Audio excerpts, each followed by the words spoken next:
Israel और America के लिए नासूर बने हूती, लाल सागर से अगवा कर ले गए भारत आ रहा जहाज, जाने कौन।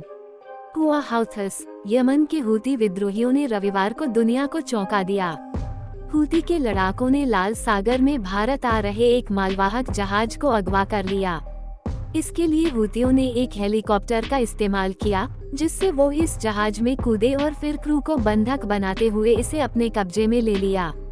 जहाज के इजरायल से जुड़े होने की वजह से हूती विद्रोहियों ने इस जहाज को अगवा किया है, जिसके क्रू में कई देशों के मेंबर शामिल हैं। यमन के हूती विद्रोहियों ने कुछ समय पहले हमास को समर्थन देने का ऐलान करते हुए इजरायल के खिलाफ मोर्चा खोलने की बात कही थी।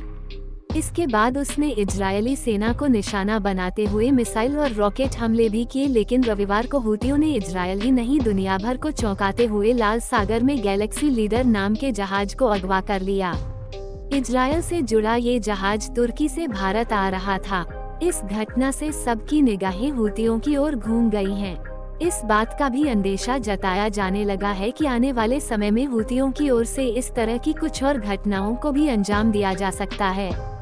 हूती विद्रोहियों ने एक बयान जारी करते हुए कहा है कि उन्होंने समुद्र से इजरायली जहाज का अपहरण कर लिया है। जहाज में सवार लोगों को उन्होंने नुकसान नहीं पहुंचाया है। जहाज में सवार लोगों के साथ वह इस्लामिक मूल्यों के अनुसार बर्ताव कर रहे हैं।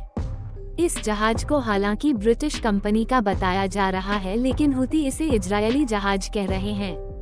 बीच समुद्र से जहाज का अपहरण करने के बाद ये सवाल भी उठ रहा है कि इस समूह ने ऐसा क्यों किया और ये इजरायल के लिए कितना बड़ा खतरा है।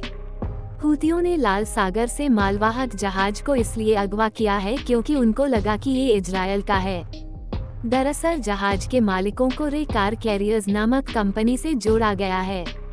इस कंपनी की स्थापना इजरायल के बड़े कारोबारी अब्राहम रामी उनगर ने की है।